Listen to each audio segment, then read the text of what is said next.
Hey everyone, my name is Ash and welcome back to my channel. For today's video, I wanted to do a deep dive into the paparazzi.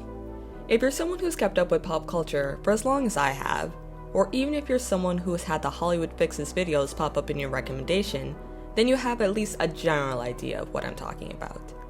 Since the days of waiting for my mom to finish grocery shopping, I had always been drawn to the trashy tabloids I had no business reading at that age. The magazines like the National Enquirer and Star drew me in with their bold and outrageous headlines. Breaking news, this celebrity is pregnant and it's not their spouses. Or XYZ is in rehab, again. And the list went on. These headlines would then be accompanied by said celebrity looking stressed beyond belief about the alleged realization, or even photoshopped into looking worse than reality. Nevertheless, these magazines were my introduction into the mess that was the 2000s pop culture and beyond. These days, the golden age of the paparazzi has passed, but the paparazzi are still alive and kicking. But how exactly did we go from the days of stars speeding to get away from hordes of flashing cameras to paying photogs to show up to catch only the best angles? Well then, if you're interested in finding out more, don't forget to like and subscribe, and let's get started. So first, let's get a better understanding of what or who we're talking about. When getting a description about the paparazzi, I liked how Wikipedia discussed it, so let's take a look. By definition, the paparazzi are independent photographers who take pictures of high-profile people such as actors, athletes, politicians, and other celebrities, typically while subjects go about their usual life routines. Basically, they are independent contractors who sell photos to media outlets for profit. The word seems to come from two different places.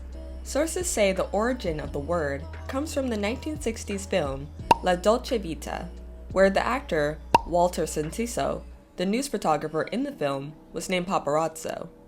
The director of the film, Federico Fellini, said that he came up with the name because it reminded him of a buzzing insect, hovering, darting, stinging. However, a screenwriter for the same film, Ennio Flaiano, has been noted saying he read the Italian translation of the book By the Ionian Sea and found the name paparazzo there. Nevertheless, the concept of the paparazzi has had a negative connotation since its inception. They have always been known to essentially stalk celebrities and other high-profile officials in an attempt to get a photo of them. The paparazzi has put themselves and others into dangerous positions by invading privacy and harassing everyone from the stars to even their children. With that being said, I think it's best to look at the peak period of the paparazzi and what came of that. This is called the Golden Age.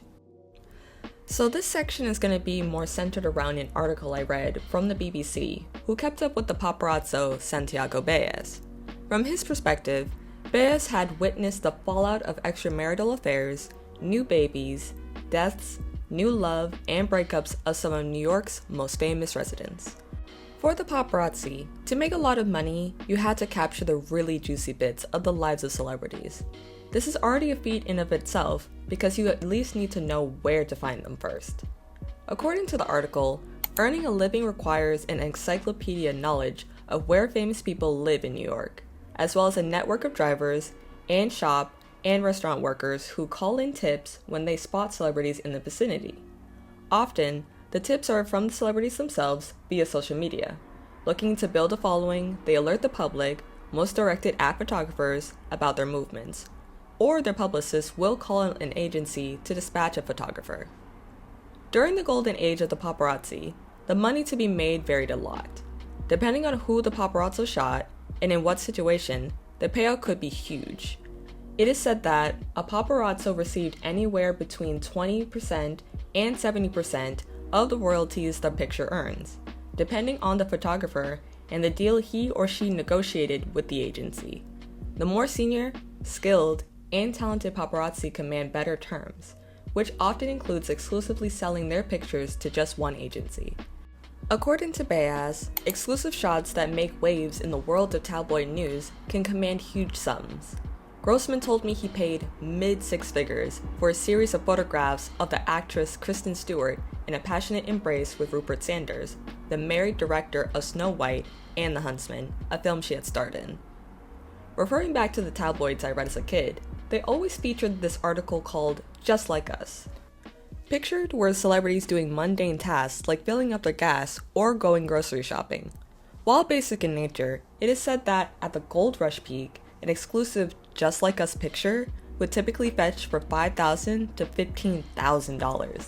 Imagine thousands upon thousands of dollars to just catch Paris Hilton getting coffee? Sounds like such a cash grab if you know what you're doing. However, the gold rush did bring a lot of newbies attempting to get in on the action. This caused a lot of dangerous and even deadly situations for the paps and celebrities they were trying to follow. Some examples include the following. In 2005, Lindsey Lohan was driving away from cameras and crashed her car. In 2008, Kanye West trashed the equipment of a nearby photographer at an airport.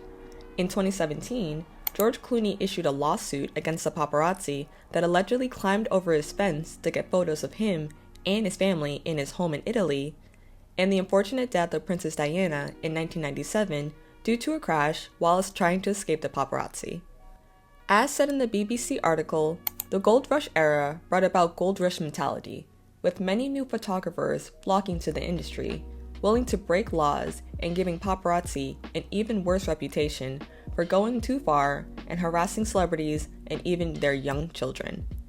Being a paparazzo was risky business, but the risk eventually became way too much and things had to change. Since the golden era, many laws have been passed and lawsuits have been filed.